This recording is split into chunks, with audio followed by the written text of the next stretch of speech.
Assalamualaikum warahmatullahi wabarakatuh. Perkenalkan, kami dari kelompok yang beranggotakan Elizabeth Fiona Hartono, Nurdiana Dewi Samputri, dan Dina Agustina. Kali ini kami akan menjelaskan tentang diagram fishbone, di mana pada diagram fishbone ini berbentuk seperti tulang ikan. Pada tulang ikan ini merupakan suatu cause atau faktor-faktor permasalahannya, sedangkan kepala ikan ini merupakan efeknya, efek dari masalah tersebut.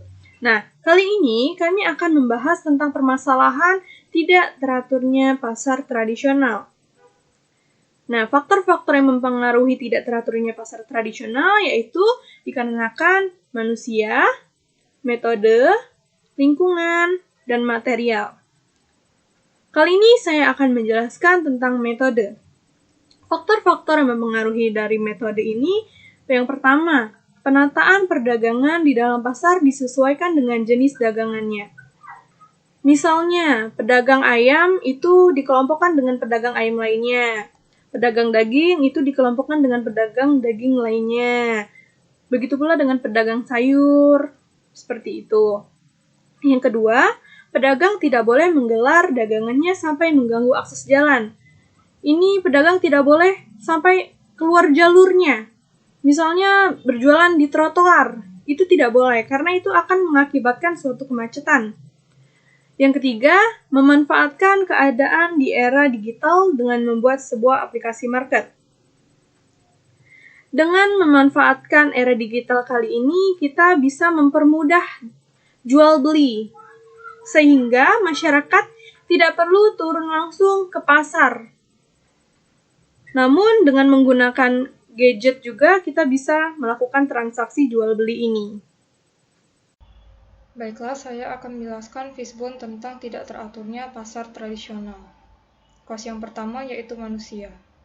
Yang pertama, pedagang pasar berdagang secara sembarangan.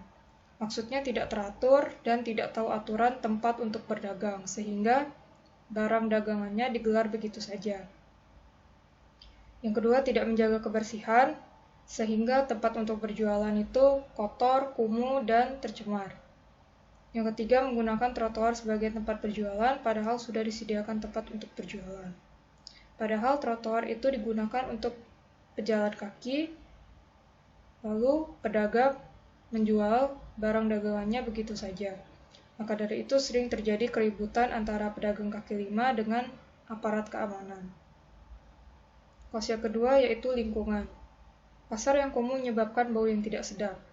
Ketika kita ke pasar, seringkali kita mencium bau yang tidak sedap seperti bau amis ikan dan bau sampah atau lain sebagainya.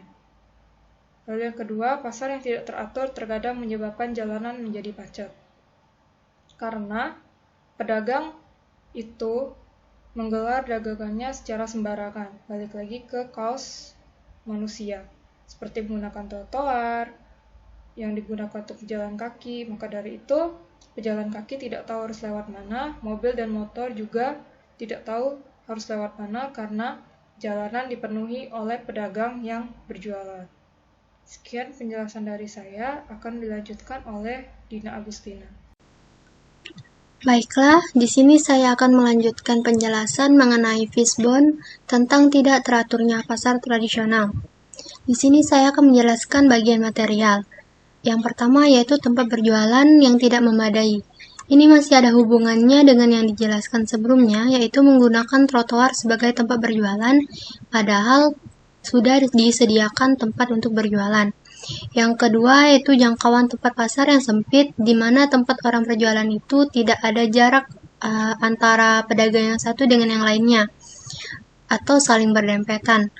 Yang ketiga yaitu kondisi tempat yang kumuh dan kotor, di mana pedagang tidak menjaga kebersihan di sekitar pasar atau tidak merawat pasar dengan baik. Itu saja yang dapat kami jelaskan. Jika ada kesalahan kami mohon maaf. Wabillahi taufik wal hidayah. Wassalamualaikum warahmatullahi wabarakatuh. Terima kasih.